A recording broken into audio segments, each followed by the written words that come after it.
Well, we're going to see, though, Jesse, where this is actually going way past all that.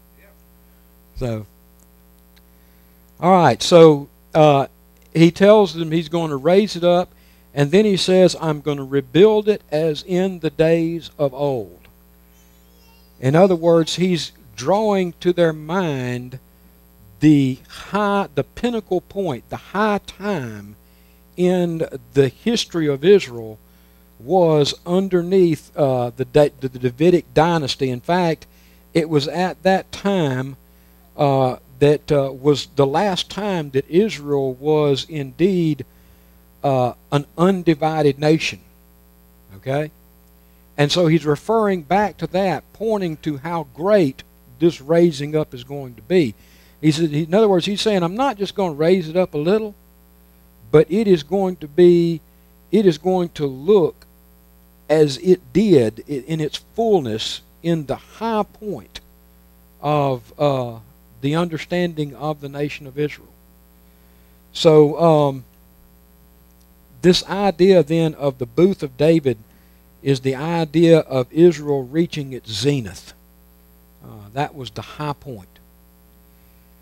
And then he doesn't even stop there, but then he starts talking even about expansion in this passage.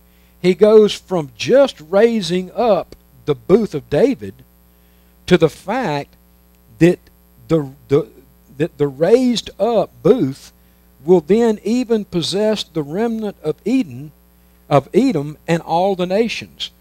And by the way, this raising up of possessing the remnant of Edom was the closest relatives to Israel, but their greatest enemy. Okay? They were closest in blood relation, but they were also their deepest enemy. And, you know, we could go back and tell the story there, but the idea then that this tent or this booth that will be raised up will be so great that it then will come to possess not only its former glory, but it will also come to possess the remnant of its enemies. Now, if you remember back in the very beginning of Amos, not only does God decree destruction for Israel and Judah, but he also decrees destruction for all the other nations around him. I mean, he's an equal opportunity destroyer at this point. And God is saying, I am going to raise this tent back up to the point that not only will it be great, not only will it remind you of its former days, but it'll even possess the enemies around it, will be part of this dynasty. So let me just hit couple of these points of conclusion and we're going to stop, okay? What would be required of this text then, from this perspective, to be fulfilled? From this perspective, what would be required for this text to be fulfilled? First, after what would seem to be almost complete destruction for the nation of Israel, there would be a relenting by God and the beginning of restoration. I think that it's not rocket science here, but there would have to be almost a complete destruction of Israel, and then there would have to be some understanding of restoration beginning to take place. Secondly, there would need to be a restoration of the dynasty of David to its former glory. That's what God said. And that means that this dynasty could have no division in it, because the Davidic dynasty was the last dynasty wherein there was no division. There was one king and one ruler. Eric was smiling. And also,